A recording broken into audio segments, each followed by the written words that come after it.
ಸಮರ್ಥ ಸದ್ಗುರು ಸಿದ್ಧಾರೂಢ ಮಹಾಸ್ವಾಮಿಗಳವರ ಶ್ರೀಚರಣಗಳನ್ನು ಮಂದಿರದಲ್ಲಿ ಸ್ಮರಿಸಿಕೊಂಡು, ಹೋದಿದ್ದೇ ಹಾದಿಯಾಯಿತು, ಊರಿದ್ದೇ ಊರಾಯಿತು, ನಿಂತದ್ದೇ ನೆಲೆಯಾಯಿತು, ಗರಗವೇ ಸ್ಥಿರವಾಯಿತು ಅಂಥೇಳಿ ಗರಗದ ಮಡಿವಾಳೇಶ್ವರ ಮಹಾಸ್ವಾಮಿಗಳನ್ನು ಭಕ್ತರು ಬಹಳ ಸುಂದರವಾಗಿ ಗುಣಗಾನಗೈತಾರೆ. ಮಡಿವಾಳೇಶ್ವರ ಮಹಾಸ್ವಾಮಿಗಳು ಸಾಕ್ಷಾತ್ ವೀರಭದ್ರೇಶ್ವರನ ಅವತಾರ. ಅವರು ಕಿತ್ತೂರ ಕಿಲ್ಲಿಗೆ ಶಾಪವನ್ನು ಕೊಟ್ಟು ಲೋಕ ಸಂಚಾರವನ್ನು ಮಾಡಿ ಕಡೀಕ ಗರಗ ಪುಣ್ಯಕ್ಷೇತ್ರಕ್ಕೆ ಬಂದರು. ಗರಗದೊಳಗೆ ನೆಲೆಸಿ ಭಕ್ತರನ್ನು ಅನೇಕ ರೀತಿಯಿಂದ ಉದ್ಧಾರ ಮಾಡಿದರು. ಮಡಿವಾಳೇಶ್ವರ ಮಹಾಸ್ವಾಮಿಗಳು ಹೆಂಗಿದ್ರಪ್ಪ ಅಂದ್ರೆ, ಅವರು ಮಾತಾಡಿದ್ದ ವೇದ ಆಗತ್ತಿತ್ತು, ಅವರ ನಡೆದಿದ್ದನ ದಾರಿ ಆಗತ್ತಿತ್ತು, ಅವರು ನಿಂತಿದ್ದನ ಸ್ಥಳ ಆಗತ್ತಿತ್ತಂತ. ಎಂಥ ಸ್ಥಳ ಅಂದ್ರೆ ಪುಣ್ಯ ಸ್ಥಳವಾಗತ್ತಿತ್ತು. ಅಂತಹ ಒಂದು ಶಕ್ತಿ ಜಗದ್ಗುರು ಮಡಿವಾಳೇಶ್ವರ ಮಹಾಸ್ವಾಮಿಗಳಲ್ಲಿ ಇತ್ತು. ಹಂಗೆ ಅನೇಕ ಜನ ಮಹಾತ್ಮರು ಲೋಕ ಕಲ್ಯಾಣಕ್ಕಾಗಿ ಅವತಾರವನ್ನು ಎತ್ತಿ ತಮ್ಮದೇ ಆದಂಥ ಅನೇಕ ಲೀಲೆಗಳನ್ನು ತೋರಿಸಿದರು. ಭಾರತ ದೇಶದೊಳಗೆ ಜನ್ಮವನ್ನು ತಾಳಿದಂಥ ನಾವೆಲ್ಲರೂ ಸಹಿತ ಪುಣ್ಯವಂತರು. ಯಾಕಂದ್ರೆ ದುಡ್ಡು ನೋಡೋಕೆ ಸಿಗಬಹುದು, ದೊಡ್ಡ ದೊಡ್ಡ ಕಟ್ಟಡಗಳು, ದೊಡ್ಡ ದೊಡ್ಡ ಯಂತ್ರಗಳು, ಐಷಾರಾಮಿ ಜೀವನ ಸಿಗಬಹುದು. ಆದರೆ ಮಹಾತ್ಮರು ಮಾಡಿದಂಥ ಆನಂದದಾಯಕವಾದಂತಹ ಬೆಲೆಯನ್ನು ಕಟ್ಟಕ್ಕೆ ಆಗಲಾರದಂತಹ ಇಂಥ ಲೀಲೆಗಳನ್ನು ನೋಡಬೇಕಂದ್ರೆ ಕೇವಲ ನಮ್ಮ ಭಾರತದಲ್ಲಿ ಮಾತ್ರ. ಹಂಗೆ ಅಥನೀಪುರವನ್ನು ಕೈಲಾಸವನ್ನಾಗಿಸಿಕೊಂಡು ಶಿವಯೋಗಿಗಳನ್ನು ಸಾಕ್ಷಾತ್ ಶಿವನಾಗಿ ಅನೇಕ ಲೀಲೆಗಳನ್ನು ತೋರಕತ್ತಾರ. ಆ ಲೀಲೆಗಳನ್ನು ನಾವೆಲ್ಲರೂ ಸಹಿತ ಶ್ರೀಮದ್ ಅಥನಿ ಶಿವಯೋಗಿಗಳ ಒಂದು ಚರಿತ್ರೆ ಒಳಗೆ ನೋಡಾಕತ್ತೀವಿ. ಶಿವಯೋಗಿಗಳು ಹೆಂಗಿದ್ರಂದ್ರೆ, ಕಣ್ಣಿಗೆ ಕಾಣಾಕ ವ್ಯವಹಾರ ಭಾಳ ಸರಳ ಇತ್ತು, ಮಾತುಗಳು ಬಹಳ ಸರಳ ಇದ್ದವು. ಆದರೆ ಪ್ರತಿಯೊಂದೂ ಸಹಿತ ಒಂದೊಂದು ಅರ್ಥದಿಂದ ತುಂಬಿ ತೊಳಕತ್ತಿತ್ತದು. ಹಂಗೆ ಸರಳವಾಗಿ ಅವರು ಮಾತನಾಡಿದಂಥ ಮಾತು ವೇದವಾಕ್ಯವಾಗಿ ನಿಲ್ತಿತ್ತು. ತಮ್ಮನ್ನು ತಾವು ಅರಿತುಕೊಂಡು ಶಿವಯೋಗ ಸಾಧನೆಯನ್ನು ಮಾಡಿಕೊಂಡು ಸಾಕ್ಷಾತ್ ಶಿವನ ಸ್ವರೂಪರನ ಅಥನಿ ಶಿವಯೋಗಿಗಳು ಆಗಿದ್ದರು. ತ್ಯಾಗಿಗಳ ಮುಂದೆ ಭೋಗಿಗಳದು ಏನು ನಡೀತೈತಿ ಅಂತ ಏನೂ ನಡೆಯೋಕ್ಕೆ ಸಾಧ್ಯ ಇಲ್ಲ. ನಮ್ಮ ಇಚ್ಛಾನ ಬೇರೆ ಇರ್ತೈತಿ, ಆದರೆ ಆ ಪರಮಾತ್ಮನ ಇಚ್ಛಾನ ಬೇರೆ ಇರ್ತೈತಿ. ನಮ್ಮ ಇಚ್ಛೆ ನಡೀತಿತ್ತು ಇಲ್ಲೋ ಗೊತ್ತಿಲ್ಲ, ಆದರೆ ಪರಮಾತ್ಮನ ಇಚ್ಛೆ ಮಾತ್ರ ನಡೀತೈತಿ. ತೆಲಗಿ ಹಂತೇಕ ಪರಸನಹಳ್ಳಿ ಮಠ, ಆ ತೆಲಗಿ ಒಳಗೆ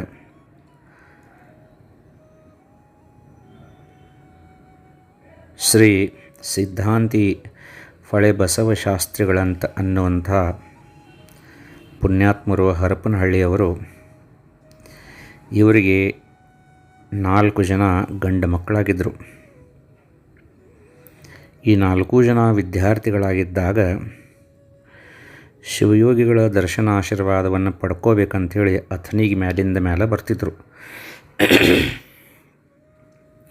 ಅವರಲ್ಲಿದ್ದಂಥ ನಯ ವಿನಯಾದಿಗಳನ್ನು ನೋಡಿದಂತಹ ಮತ್ತು ಭಯಭಕ್ತಿಗಳನ್ನು ನೋಡಿದಂತಹ, ಅವರಲ್ಲಿದ್ದಂಥ ಸದ್ಗುಣಗಳನ್ನು ಕಂಡಂತಹ ಎಲ್ಲರ ಹುಡುಗರನ್ನು ನೋಡಿ ಶಿವಯೋಗಿಗಳು ಏನಂತಿದ್ರಂದ್ರೆ, ನೀವೆಲ್ಲರೂ ಸಹಿತ ವಿದ್ಯಾವಂತರಾಗಿ ಆನಂದದಿಂದ ಬದುಕ್ರಿಪ ಅಂಥೇಳಿ ಶಿವಯೋಗಿಗಳು ಆ 4 ಜನ ಗಂಡು ಮಕ್ಕಳಿಗೆ ಆಶೀರ್ವಾದ ಮಾಡ್ತಿದ್ರು. ಆ 4 ಜನ ಗಂಡು ಮಕ್ಕಳೊಳಗೆ ಸದಾಶಿವಯ್ಯನವರು ಅಂತ ಹೇಳಿಕಾರ ಸ್ವಲ್ಪ ಹೆಚ್ಚಿನ ಒಂದು ಜ್ಞಾನ ಅವರಿಗೆ. ಅವರು ಅಭ್ಯಾಸ ಮತ್ತು ಅವರ ವರ್ತನೆ ವಿಶೇಷವಾಗಿತ್ತು. ಅವರಿಗೆ ಮಾತ್ರ ಶಿವಯೋಗಿಗಳು ಏನಂದ್ರಂದ್ರೆ, ಸದಾಶಿವಯ್ಯನವರ ನೀವು ಮಾತ್ರ ನ್ಯಾಯಾಧೀಶರಾಗಿ ಕೆಲಸ ಮಾಡ್ರಿಪ್ಪ ಅಂತ ಶಿವಯೋಗಿಗಳಂದ್ರಂತ. ಮುಂದೆ THM ಸದಾಶಿವಯ್ಯನವರು ಅಂಥೇಳಿ ಅವ್ರು ದೊಡ್ಡ ನ್ಯಾಯಾಧೀಶರನ್ನ ಆದರು. ಅಲ್ಲಿ ಏನು ಘಟನೆ ನಡೀತಂತಂದ್ರೆ, ಅವರು ವಿದ್ಯಾಭ್ಯಾಸವನ್ನು ಮಾಡುವಂತಹ ಸಮಯದೊಳಗನ ಕನ್ನಡ, ತೆಲುಗು, ಸಂಸ್ಕೃತ ಮತ್ತು ಇಂಗ್ಲೀಷ್ 4 ಭಾಷೆ ಒಳಗೆ ವೇದಾಗಮ ಹಾಗೂ ಶ್ರುತಿ ಪುರಾಣ ಇತಿಹಾಸಗಳ ಪ್ರಮಾಣಗಳನ್ನು ತಿಳಿಸಿ ಹೇಳ್ತಿದ್ದರು ಮತ್ತು ಅನೇಕ ಗ್ರಂಥಗಳನ್ನು ಬರೆದಿದ್ದರು. ಅವರ ವಿದ್ವತ್ತತೆಯನ್ನು ಕಂಡಂತಹ ಅನೇಕ ಜನ ಹಳ್ಳಿಯ ಮಠಾಧಿಪತಿಗಳು ಇವರನ್ನು ನಮ್ಮ ಮಠಕ್ಕೆ ಸ್ವಾಮಿಗಳನ್ನಾಗಿ ಮಾಡ್ಕೊಳ್ಬೇಕಂತೇಳಿ ಬಹಳ ಅಪೇಕ್ಷೆ ಮಾಡ್ತಿದ್ರಂತ. ಅದಲ್ಲದೆ ಇವರ ವಿದ್ವತ್ತಿಗೆ ಮೈಸೂರು ದಿವಾನ್ ಬಹದ್ದೂರ, ಮುಖ್ಯಮಂತ್ರಿ, ಸಾಹುಕಾರರು, ದೊಡ್ಡ ದೊಡ್ಡ ಅಮಲದಾರರು, ಪದವೀಧರರು ಏನು ವಿಚಾರ ಮಾಡಿದರಂದ್ರೆ, ಶ್ರೀಮನ್ನಿರಂಜನ ನಿರಾಭಾರಿ ಜಗದ್ಗುರುಗಳು ಇಂತಿಂಥವರೆಂದು ಸದಾಶಿವಯ್ಯನವರನ್ನು ತಿಳ್ಕೊಂಡು ಇವರು ಭಾಳ ಯೋಗ್ಯದಾರ, ಇವರನ್ನು ಬಾಳಿಹಳ್ಳಿ ಪೀಠಕ್ಕೆ ಪೀಠಾಧಿಪತಿಗಳನ್ನಾಗಿ ಮಾಡಬೇಕಂತೇಳಿ ಎಲ್ಲರೂ ಸಹಿತ ಒಂದು ಸಂಕಲ್ಪ ಮಾಡಿಕೊಂಡು ಕುಂತರು. ಹರಣಿ ನಿನ್ನೊಳಿ ನಿನ್ನೊಲಿಸಲು ಬಹುದು, ನರರ ನೊಲಿಸಲು ಬಹಳ ಕಷ್ಟ ಅಂತ. ಶಿವನನ್ನು ಒಲಿಸ್ಕೊಳ್ಳಬಹುದಂತ, ಆದರೆ ನರರನ್ನು ಒಲಿಸ್ಕೊಳ್ಳೋದು ಬಹಳ ಕಷ್ಟ ಐತೆ ಅಂಥೇಳಿ ಜ್ಞಾನಿಗಳು ಹೇಳಿದಂಗೆ ಅವರು ಎಷ್ಟು ಪ್ರಯತ್ನ ಪಟ್ಟರೂ ಸಹಿತ ಸೃಷ್ಟಿ, ಸ್ಥಿತಿ, ಲಯ ಎಲ್ಲವೂ ಸಹಿತ ಎಲ್ಲೈತಿಪ್ಪ ಅಂತಂದ್ರೆ ಆ ಪರಮಾತ್ಮನ ಅಧೀನವಾಗೈತಿ. ಅವನ ಇಚ್ಛೆ ಇದ್ದಂಗೆ ನಡೀತಿರ್ತೈತಿ. ಎಲ್ಲರೂ ಸಹಿತ ಬಾಳಿಹಳ್ಳಿ ದಿವ್ಯ ಪೀಠಕ್ಕೆ ಇವರನ್ನು ನಿರಂಜನ ಪಟ್ಟಾಧಿಕಾರಿಗಳನ್ನಾಗಿ ಮಾಡಬೇಕಂತ ಇಚ್ಛಾಪಟ್ಟಿದ್ದರು. ಆದರೆ ಸದಾಶಿವಯ್ಯನವ್ರದ್ದು ಹೆಂಗಾತಪ್ಪ ಅಂದ್ರೆ, ಅವರ ವಿದ್ಯೆ, ಅವರೊಳಗಿದ್ದಂತಹ ಪಾಂಡಿತ್ಯ, ಅವರ ಒಂದು ಪ್ರಯತ್ನ ಅವರ ಶ್ರೇಯಸ್ಸಿಗೆ ಕಾರಣವಾಯಿತು. ಶಿವಯೋಗಿಗಳ ಆಶೀರ್ವಾದನ ಸತ್ಯವಾಯಿತು. ಅವರು ಏನಾತಂತಂದ್ರೆ ನ್ಯಾಯಾಧೀಶರನ್ನ ಆಗಿಬಿಟ್ರು ನೋಡ್ರು. ಸರ್ಕಾರಿ ಹುದ್ದೆ, ನ್ಯಾಯಾಧೀಶರ ಹುದ್ದೆ ಅವರಿಗೆ ದೊರಕಿತು.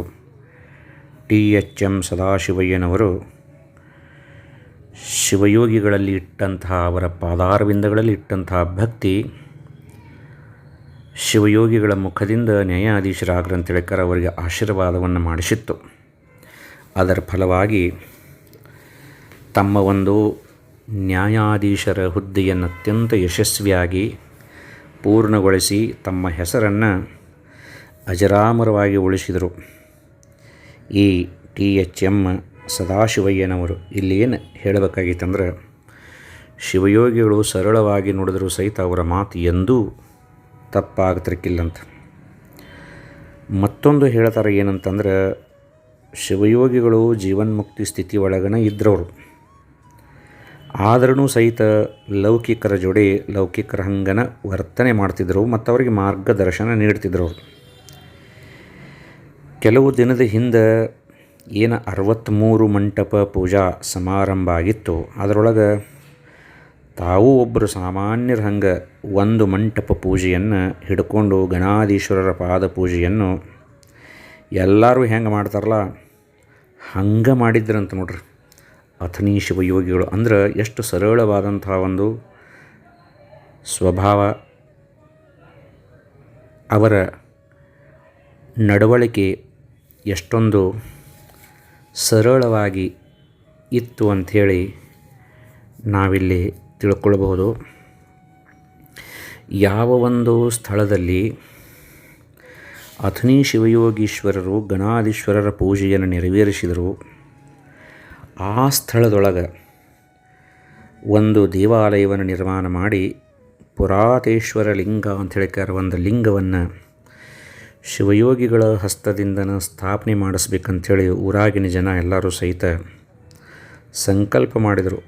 ಶಿವನ ಅವತಾರಿಗಳಾದಂಥ ಶಿವಯೋಗಿಗಳು ಪೂಜೆ ಮಾಡಿದಂಥ ಈ ಸ್ಥಳ ಅಜರಾಮರವಾಗಿ ಪೂಜನೀಯ ಸ್ಥಾನ ಪಡ್ಕೊಳ್ಬೇಕಂತೇಳಿ ತಿಳ್ಕೊಂಡು 1919 ಫೆಬ್ರವರಿ 28ಕ್ಕೆ ಮಹಾಶಿವರಾತ್ರಿಯ ಶುಭ ಮುಹೂರ್ತದೊಳಗೆ ಪುರಾತೇಶ್ವರ ಲಿಂಗವನ್ನು ಅಥಣಿಯ ಸುಗಂಧಿ ದೇವಪ್ಪನವರು ಮತ್ತು ಅವರ ಧರ್ಮಪತ್ನಿಯವರಾದಂಥ ಶಿವಲಿಂಗವ್ವನವರು ಇವರಿಬ್ಬರು ಕೂಡಿ ಆ ದೇವಸ್ಥಾನದ ಪೂರ್ಣ ಖರ್ಚನ್ನು ವಹಿಸ್ಕೊಂಡ್ರು ಮತ್ತು ಅಲ್ಲಿ ಶಿವಯೋಗಿಗಳ ಹಸ್ತದಿಂದನ ಪುರಾತೇಶ್ವರ ಲಿಂಗವನ್ನು ಸ್ಥಾಪನೆ ಮಾಡಿದರು. ಹೊರಳ್ಳಿ ಅಡಹಳ್ಳಿಯ ಶ್ರೀ ಪರಬ್ರಹ್ಮ ಪಟ್ಟಚರಮೂರ್ತಿಗಳು ಮತ್ತು ದಾವಣಗೆರೆಯ ಪಂಡಿತ ಚಂದ್ರಶೇಖರ ಶಾಸ್ತ್ರಿಗಳು ಇವರಿಬ್ಬರು ವಿದ್ಯುಕ್ತವಾಗಿ ಈ ಒಂದು ಸ್ಥಾಪನಾ ಕಾರ್ಯಕ್ರಮವನ್ನು ನೆರವೇರಿಸಿಕೊಟ್ಟರು. ಶಿವಯೋಗಿಗಳು ತಮ್ಮ ಅಮೃತ ಹಸ್ತದಿಂದ ಪ್ರತಿಷ್ಠಿತವಾದಂಥ ಶಿವಲಿಂಗದ ಮೇಲೆ ಶಿವಕಳಿಯನ್ನುಂಟು ಮಾಡಿದರು ಅಂಥೇಳಿ ಇಲ್ಲಿ ಬಹಳ ಸುಂದರವಾಗಿ ವರ್ಣನೆಯನ್ನು ಮಾಡ್ತಾರೆ. ಇವತ್ತಿನ ಮಠಾನು ಸಹಿತ ಪುರಾತೇಶ್ವರ ದೇವಸ್ಥಾನವನ್ನು ಅಥಣಿ ಒಳಗೆ ಶಿವಯೋಗಿಗಳು ಗಣಾಧೀಶ್ವರ ಪೂಜೆಯನ್ನು ಮಾಡಿದಂಥ ಸ್ಥಳದಲ್ಲಿ ನಾವು ಕಾಣಬಹುದು. ಶಿವಯೋಗಿಗಳು ಆ ಒಂದು ಪ್ರತಿಷ್ಠಾಪನೆ ಕಾರ್ಯ ಮುಗಿದ ನಂತರ ಎಲ್ಲ ಮಾಹೇಶ್ವರರು ಅಂದಂಥ ಬಂದ ಜಂಗಮರು ತಮ್ಮ ಊರಿಗೆ ಹೊಂಟು ನಿಲ್ತಾರೆ. ಆವಾಗ ಮಧ್ಯಾಹ್ನ 12 ಗಂಟೆ ಆಗಿರ್ತೈತಿ, ಬಿಸಿಲು ಭಾಳ ಇರ್ತೈತಿ. ಇಲ್ಲಪ್ಪ ಈಗ ಸದ್ಯ ಹೋಗಬೇಡ್ರಿ, ಇನ್ನೊಂದು ಸ್ವಲ್ಪ ಹೊತ್ತು ನಿಲ್ರಿ, ನೀವು ಬರಿಗಾಲಿನಿಂದ ಬಂದ್ರಿ ಎಲ್ಲರೂ, ಮತ್ತು ನಿಮ್ಮ ಕಾಲು ಸುಡ್ತಾವು, ಅದಕ್ಕೆ ಭಾಳ ಬಿಸಿಲೈತಿ, ಒಂದು 10 ನಿಮಿಷ ನಿಲ್ರಿ ಅಂತ ಶಿವಯೋಗಿಗಳು ಎಲ್ಲರಿಗೂ ಹೇಳ್ತಾರೆ. ಆವಾಗ ಅಲ್ಲಿದ್ದಂಥ ಹೊಂಟು ನಿಂತಂಥ ಎಲ್ಲ ಮಾಹೇಶ್ವರರು ಜಂಗಮರು ಈಗ 12 ಆಗೈತಿ, ಅರ್ಧ ತಾಸ್ನಾಗ ಏನು ಬಿಸಿಲು ಕಡಿಮೆ ಆಕತ್ತನ, ಅರ್ಧ ತಾಸ್ನಾಗ ಏನು ಮಾಡೋದೈತಿ ಅಂತ ತಮ್ಮೊಳಗೆ ಮಾತಾಡ್ತಿದ್ರು ಅವರು. ಒಂದು ಅರ್ಧ ತಾಸಿನೊಳಗೆ ಏನಾಯ್ತು ಅಂತಂದ್ರೆ, ವಿಜಯಪುರದ ಒಬ್ಬ ಸದ್ಭಕ್ತ ಶಿವಯೋಗಿಗಳ ಒಂದು ಸೇವಾ ಮಾಡಬೇಕಂತೇಳಿ ತಿಳ್ಕೊಂಡು ಒಂದು ಚಕ್ಕಡಿ ತುಂಬ ಪಾದರಕ್ಷೆಗಳನ್ನು ತಯಾರು ಮಾಡ್ಕೊಂಡು ಬಂದಿದ್ದರು. ಒಂದು ಚಕ್ಕಡಿ ತುಂಬ ಪಾದರಕ್ಷೆ ಮಾಡ್ಕೊಂಡು ಬಂದಿದ್ದ. ಒಂದು ಪಾದರಕ್ಷೆಯನ್ನು ತನ್ನ ತಲೆ ಮೇಲೆ ಇಟ್ಕೊಂಡು ಚಕ್ಕಡಿ ತುಂಬ ಇಟ್ಕೊಂಡು ಬಂದ. ಶಿವಯೋಗಿಗಳು ಎಲ್ಲ ಮಾಹೇಶ್ವರರ ಜೊತೆ ಕುಂತಾರ. ಯಪ್ಪ, ಪಾದರಕ್ಷೆಯನ್ನು ನಿಮ್ಮ ಸೇವೆಗಾಗಿ ತಂದೇನಿ, ಇವುಗಳನ್ನು ಮೆಟ್ಟಿ ನನ್ನನ್ನು ಅನುಗ್ರಹಿಸಬೇಕು ಅಂತ ಪ್ರಾರ್ಥನೆ ಮಾಡಿದ. ಶಿವಯೋಗಿಗಳಂದರು, ಈ ಚಕಡಿ ತುಂಬ ಪಾದರಕ್ಷೆಗಳನ್ನು ಮೆಟ್ಟಾಕ ಎಷ್ಟು ಜನ್ಮಗಳನ್ನು ಕಳಿಬೇಕು ಯಾರಿಗೊತ್ತಾ, ಆದರೆ ಈ ಜಂಗಮರ ಮಾಹೇಶ್ವರರ ಸೇವೆಯನ್ನು ಮಾಡಬೇಕಂತ ಹೇಳಿಕಾರ ಸಾಕ್ಷಾತ್ ಪರಮಾತ್ಮ ಏನು ಮಾಡಿದಾನಂದ್ರೆ ನಿನ್ನ ಕಡೆಯಿಂದ ಈ ಪಾದರಾಕ್ಷಿಗಳನ್ನು ಕೊಟ್ಟು ಕಳಿಸಿದಾನೆ. ಸೇವಾ ಮಾಡೋರು ಬಹಳ ಮಂದಿ ಅದಾರಪ್ಪ, ಆದರೆ ಅದನ್ನು ಸ್ವೀಕಾರ ಮಾಡುವಂಥ ಪರಮಾತ್ಮ ಸಿಗಬೇಕಾಗಿತ್ತು. ನಿನ್ನೊಳಗೆ ಶುದ್ಧವಾದಂಥ ಭಾವ ಇದ್ದಿದ್ದಕ್ಕಾಗಿ ನಿನ್ನ ಸೇವೆಯನ್ನು ಸಾಕ್ಷಾತ್ ಪರಮಾತ್ಮ ಈ ಎಲ್ಲ ಮಾಹೇಶ್ವರ ರೂಪದೊಳಗೆ ಸ್ವೀಕಾರ ಮಾಡಕತ್ತನಪ್ಪ. ಎಲ್ಲ ಮಾಹೇಶ್ವರರಿಗೂ ನಿನ್ನ ಕೈಯಾರೆ ಪಾದರಕ್ಷೆಗಳನ್ನು ತೊಡಿಸಿ ಅವರ ಆಶೀರ್ವಾದ ತಗೋಪ ಅಂತ ಶಿವಯೋಗಿಗಳಂದರು. ಆವಾಗ ಶಿವಯೋಗಿಗಳು ಹೇಳಿದಂಥ ಮಾತು ಅಲ್ಲಿದ್ದಂಥ ಮಾಹೇಶ್ವರರಿಗೆ ತಿಳಿತು. ಎಲ್ಲರಲ್ಲಿ ಕಣ್ಣೊಳಗೆ ಕಣ್ಣೀರು ತುಂಬಿದ ಆನಂದ ಭಾಷ್ಪಗಳು. ಅರ್ಧ ತಾಸಿನೊಳಗೆ ಏನಾಕೈತೆ ಅಂತ ಹೇಳಿಕಾರ ನಾವು ವಿಚಾರ ಮಾಡಿದ್ವಿ, ಆದರೆ ತ್ರಿಕಾಲ ಜ್ಞಾನಿಗಳಾದಂಥ ಶಿವಯೋಗಿಗಳು ನಮಗಾಗಿ ಪಾದರಕ್ಷೆಗಳು ಬರಾಕತ್ತಾವ ಅಂತ ಹೇಳಿಕಾರ ನಮ್ಮನ್ನು ಹೆಂಗೆ ಕುಂಡಿಸ್ಕೊಂಡು ಕುಂತರು. ಆವಾಗೆಲ್ಲ ಮಾಹೇಶ್ವರರಿಗೂ ಶಿವಯೋಗಿಗಳು ಹೇಳ್ತಾರೆ, ಅರ್ಧ ತಾಸಿನೊಳಗೆ ನೋಡ್ರಪ್ಪ, ನಿಮ್ಮೆಲ್ಲರಿಗೂ ಸಹಿತ ಕಾಲು ಸುಡಬಾರ್ದು ಅಂತ ಹೇಳಿಕಾರ ಪರಮಾತ್ಮನ ಪಾದರಕ್ಷೆಗಳನ್ನು ಕೊಟ್ಟು ಕಳಿಸಿದನಂತ ಹೇಳಿದಂಥ ಶ್ರೇಷ್ಠ ಮೂರ್ತಿಗಳು ಈ ನಮ್ಮ ಅಥಣಿ ಶಿವಯೋಗಿಗಳು. ಇಂತಹ ಪೂಜ್ಯರನ್ನು ನಾವು ಎಷ್ಟು ಸ್ಮರಣೆ ಮಾಡಿದರೂ ಸಹಿತ ಕಡಿಮೆ. ಮತ್ತು ಮಹಾತ್ಮರ ಹಂತೇಕ ಸಲಿಗೆ ಇರಬೇಕು ರೀ, ಆದರೆ ಅತಿಯಾದ ಸಲಿಗೆ ಇರಬಾರ್ದು. ಒಂದೊಂದು ಸಾರಿ ಮಹಾತ್ಮರು ನಮ್ಮನ್ನು ಪ್ರೀತಿಲೇ ಮಾತಾಡ್ಸಕತ್ತಾರ ಬಾ ಅಂತ ಹೇಳಿಕಾರ ನಮ್ಮ ಮ್ಯಾಲೆ ಭಾಳ ಸಲಿಗೆ ಐತಿ ಅಂತ ತಿಳಿದು ಅದರದ್ದು ದುರುಪಯೋಗ ನಾವು ಪಡ್ಕೊಳ್ಬಾರ್ದು ರೀ. ಅದರಿಂದ ನಮ್ಗೆ ಒಳ್ಳೆಯದಾಗೋದಿಲ್ಲ. ಅವರು ನಮ್ಮ ಜೋಡಿ ಎಷ್ಟು ಸಲಿಗೆ ಎಂದಿದ್ದರೂ ಸಹಿತ ಅವರು ಹೇಳಿದ ಮಾತಿಗೆ ಯಾವಾಗೂ ನಾವು ಏನು ಮಾಡಬಾರ್ದು ಅಂದ್ರೆ ವಿರುದ್ಧವಾಗಿ ಹೋಗಬಾರ್ದು. ತ್ಯಾಗಿಯಾದವನ ಶಿವಯೋಗಿ ಆಗಿರ್ತಾನೆ. ಹಂಗೆ ಶಿವಯೋಗಿಗಳು ಸಾಕ್ಷಾತ್ ತ್ಯಾಗಮೂರ್ತಿಗಳನ್ನು ಇದ್ರವರು. ಅವರಿಗೆ ಶಿವಪೂಜೆಯನ್ನು ಬಿಟ್ಟರೆ ಯಾವುದರ ಮೇಲೂ ಸಹಿತ ಮನಸ್ಸಿದ್ದಿದ್ದಿಲ್ಲ. ಒಮ್ಮೇನಾಗಿತ್ತಂದ್ರೆ ಅಥಣಿ ಹಿರೇಮಠದ ಪಟ್ಟಾಧಿಕಾರಿಗಳಾದಂಥ ಮುರುಗೇಂದ್ರ ಮಹಾಸ್ವಾಮಿಗಳು, ಐನಾಪುರದ ಪಟ್ಟದ್ದೇವರು, ಮಾಲಗಾಮಿ ಪಟ್ಟದ್ದೇವರು ಮತ್ತು ಅಥಣಿ ಹಿರೇಮಠದ ಚರಣಂಜಯ್ಯನವರು ಕೂಡಿಕೊಂಡು ಶಿವಯೋಗಿಗಳ ಸನ್ನಿಧಿಗೆ ಬರ್ತಾರೆ. ಎಲ್ಲರೂ ಆನಂದದ ಮಾತುಗಳನ್ನು ಆಡ್ತಿರ್ತಾರೆ. ಅಥಣಿಯ ಏನು ಪಟ್ಟಾಧಿಕಾರಿಗಳು ಚರಣಂಜಯ್ಯನವರು ಸ್ವಲ್ಪ ಸಲಿಗೆಯಿಂದನೇ ಇದ್ದರು ಶಿವಯೋಗಿಗಳ ಜೊತೆ. ಶಿವಯೋಗಿಗಳನ್ನು ಕುರಿತಪ್ಪ ಬುದ್ಧಿ, ಶಿವಪೂಜೆಯನ್ನು ಮಾಡಿಕೊಳ್ಳುವಾಗ ಒಳ್ಳೆಣ್ಣೆಯ ದೇವಿಗೆ ಇತ್ತಪ್ಪ ಅಂದ್ರೆ ಭಾಳ ಚಲೋ ಅಂತ. ಅದಕ್ಕಾಗಿ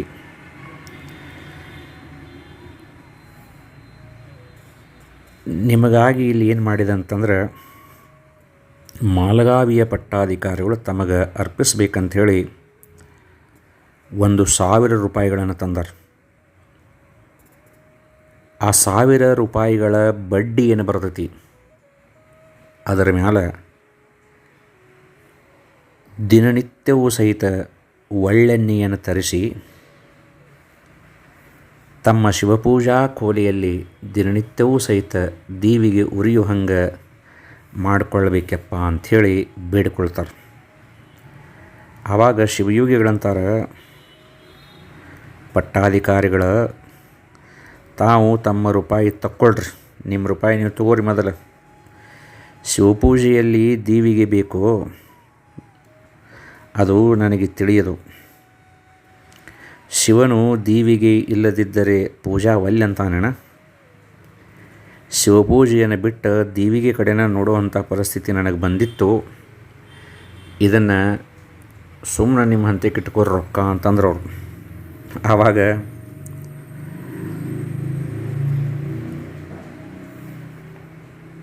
ಆ ಒಂದು ಪಟ್ಟಾಧಿಕಾರಿಗಳಿಗೆ ಚರಣಂಜಯ್ಯನವರಿಗೆ ಸಲಿಗಿದ್ದಿದ್ದಕ್ಕಾಗಿ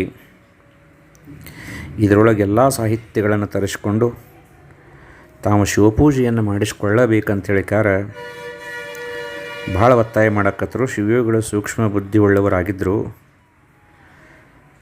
ಅಂಥೇಳಿ ಅವ್ರಿಗೆ ಗೊತ್ತಿದ್ರೂ ಸಹಿತ ಬುದ್ಧಿ ತಾವು ಸ್ವೀಕಾರ ಮಾಡಬೇಕಂತೇಳಿಕಾರ ಸ್ವಲ್ಪ ಒತ್ತಾಯ ಮಾಡಿಬಿಟ್ರು ಅಥಣಿ ಶಿವಯೋಗಿಗಳಿಗೆ. ಆವಾಗ ಚರಣಂಜಪ್ಪನವರೇ, ಮೊದಲು ನಿಮ್ಮ ಮಠದಲ್ಲಿಯ ದೇವಿಗೆಯನ್ನು ಹಚ್ಚಿಕೊಂಡು ಪ್ರಕಾಶವನ್ನುಂಟು ಮಾಡಿಕೊಳ್ಳ್ರಿ ಅಂತ ಹೇಳಿದವರನ್ನ, ಸಾಯಂಕಾಲದ ಶಿವಪೂಜೆಗೆ ನನಗೆ ವೇಳೆ ಆಗೈತಿ ಅಂಥೇಳಿ ಅಲ್ಲಿಂದ ಚಟ್ನ ಎದ್ದ ಬಹಿರ್ದೆಸೆಗೆ ಹೋಗಾಕ ಅನುವಾದರು.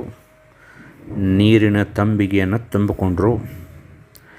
ಅಷ್ಟಾಗ ಗುಡ್ದ ಚರಣಂಜಪ್ಪನವರು ಏನು ತಮ್ಮ ಮಠದೊಳಗೆ ದೇವಿಗೆಯನ್ನು ಹಚ್ಚಿದ್ರು, ಆ ದೇವಿಗೆಯಿಂದ ಮಠಕ್ಕನ ಬೆಂಕಿ ಹತ್ತಿ ಬಿಡ್ತಂತ ನೋಡ್ರಿ.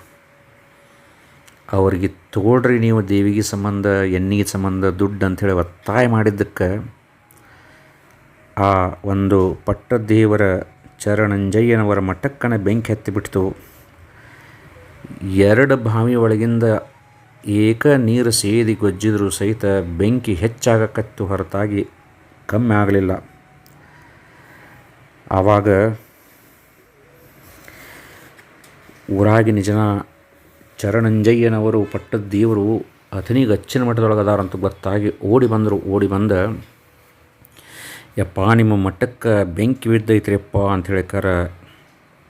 ಹೇಳಕತ್ತರು. ಆವಾಗ ಚರಣಂಜಪ್ಪನವರಿಗೆ ಗೊತ್ತಾತು ಏನಂದ್ರೆ, ಶಿವಯೋಗಿಗಳನ್ನು ಸೂಕ್ಷ್ಮತೆಯನ್ನು ನಾ ತಿಳ್ಕೊಳ್ಳಾರ್ದ ನನ್ನ ಸಲಿಗೆಯಿಂದ ಅವರಿಗೆ ದೇವಿಗೆ ಎಣ್ಣಿಗಾಗಿ ದುಡ್ಡನ್ನು ತಗೊಳ್ರಂತ ಒತ್ತಾಯ ಮಾಡಿದರೆ ಫಲಾನ ಇದಂತ ತಿಳಿದ ಶಿವಯೋಗಿಗಳ ಪಾದವನ್ನು ಗಟ್ಟಿಯಾಗಿ ಹಿಡಿದ ಅಳಾಕತ್ರು. ಯಪ್ಪ ನನ್ನ ಮಟ್ಟಕ್ಕೆ ಬೆಂಕಿ ಬಿದ್ದೈತೆ ಅಂತ ಹೇಳಿಕಾರ. ಆವಾಗ ಏನು ಚರಣಂಜಪ್ಪ ಎಲ್ಲಿ ಏನಾಗೈತಿ ಅಂದವ್ರನ್ನ ಬಹಿರ್ದಿಶೆಗೆ ಹೋಗಕ್ಕಂತ ಹೇಳಿಕಾರ ಏನು ಒಂದು ತಂಬಿಗೆ ಒಳಗೆ ನೀರನ್ನು ತುಂಬಿಟ್ಕೊಂಡಿದ್ರು ಅವರು ಮಠದ ಕಡೆ ಮುಖ ಮಾಡಿ ಆ ನೀರನ್ನು ಉಗ್ಗಿದ್ರಂತ. ಅಲ್ಲಿಂದನ ಮಟ್ಟಕ್ಕೆ ಹತ್ತಿದಂಥ ಬೆಂಕಿ ಒಂದು ಕ್ಷಣದೊಳಗೆ ಆರಿಬಿಟ್ಟಿತ್ತಂತ ನೋಡ್ರಿ. ಆ ಲೀಲೆಯನ್ನು ನೋಡಿದಂಥ ಎಲ್ಲರೂ ಸಹಿತ ಇದು ಶಿವಯೋಗಿಯ ಒಂದು ಮಹಿಮೆ ಅಂತ ಕೊಂಡಾಡಿದರು. ಅಷ್ಟಾದ್ರೂ ಸಹಿತ ಶಿವಯೋಗಿಗಳು ಎಷ್ಟು ಕರುಣಾಮಯಿಗಳಿದ್ರಂದ್ರೆ ಪಟ್ಟದೇವರ ಬರೀಲಿ. ನಿಮಗೆ ಎಷ್ಟು ಸಾರಿ ನಾ ಹೇಳಿದ್ದೆ ಏನಂತಂದ್ರೆ ನಿಮ್ಮ ಮಠ ಹಳಿದಾಗ್ಯದ, ದೊಡ್ಡ ದೊಡ್ಡ ತೊಲಿಗಳು ಮುರಿದು ಬೀಳಾಕೆ ಬಂದವು, ಹುಳುಕಾಗಿದ್ದಾವೆ, ಯಾವುದಾದ್ರೂ ಭಕ್ತರ ಮೇಲೆ ಬಿದ್ದಿಗಿದ್ದವು ಅವನ್ನ ತೆಗೆದು ಹಾಕಿಸ್ರಿ ಅಂತ ನೀವು ಹೇಳಿದರೂ ಕೇಳಲಿಲ್ಲ. ಆದರೆ ಇವತ್ತು ಶಿವ ಏನು ಮಾಡಿದಾನಂದ್ರೆ ಯಾವ ತೊಲೆಗಳು ಕೆಟ್ಟು ಹೋಗಿದ್ದು, ಯಾವ ತೊಲೆಗಳಿಂದ ಭಕ್ತರಿಗೆ ತೊಂದರೆ ಆಕ್ಕಿತ್ತು ಆ ತೊಲೆಗಳನ್ನು ಸುಟ್ಟು ಸ್ವಚ್ಛ ಮಾಡಿದಾನ. ಚಿಂತೆ ಮಾಡೋಕ್ಕೆ ಹೋಗಬೇಡ್ರಿ. ಸ್ವಲ್ಪ ದಿವಸನೊಳಗನ 2 ಅಂತಸ್ತಿನ ಮಠವಾಗಿ ನಿಮ್ಮ ಕೀರ್ತಿ ಹಬ್ಬತೈತಿ. ಶಿವನ ಆಶೀರ್ವಾದ ನಿಮ್ಮ ಮೇಲೆ ಯಾವಾಗಲೂ ಐತೆ ಅಂತೇಳಿ ಮತ್ತು ಅವರಿಗೆ ಮರಳ ಆಶೀರ್ವಾದವನ್ನು ಮಾಡಿದರು. ಚರಣಂಜಪ್ಪನವರು, ಆ ಅಥಣಿಯ ಪಟ್ಟದೇವರು, ಹಿರೇಮಠದವರು ಆನಂದ ಭಾಷ್ಪಗಳನ್ನು ಸುರಿಸಿ ಸದ್ಗುರುವಿನ ಶ್ರೀಚರಣಕ್ಕೆ ದೀರ್ಘದಂಡ ನಮಸ್ಕಾರ ಮಾಡಿದರು. ಶಿವಯೋಗಿಗಳು ಹೇಳಿದಂಗೆ 2 ವರ್ಷದೊಳಗನ ಭಕ್ತರ ಒಂದು ಸಹಾಯದಿಂದ ಆ ಒಂದು ಹಿರೇಮಠ ಸುಂದರವಾಗಿ 2 ಅಂತಸ್ತಿನ ಮಠವಾಯಿತು. ಇಂತಹ ಲೀಲೆಗಳನ್ನು ಕೇಳುವುದನ್ನು ಒಂದು ಭಾಗ್ಯ. ಸದ್ಗುರುನಾಥನ ಕೃಪಾದೃಷ್ಟಿ ಸದಾಕಾಲ ನಮ್ಮ ಮೇಲೆ ಇರಲಿ ಅಂತೇಳಿ ಬೇಡಿ ನನ್ನ ಮಾತಿಗೆ ವಿರಾಮ ಕೊಡ್ತೀನಿ.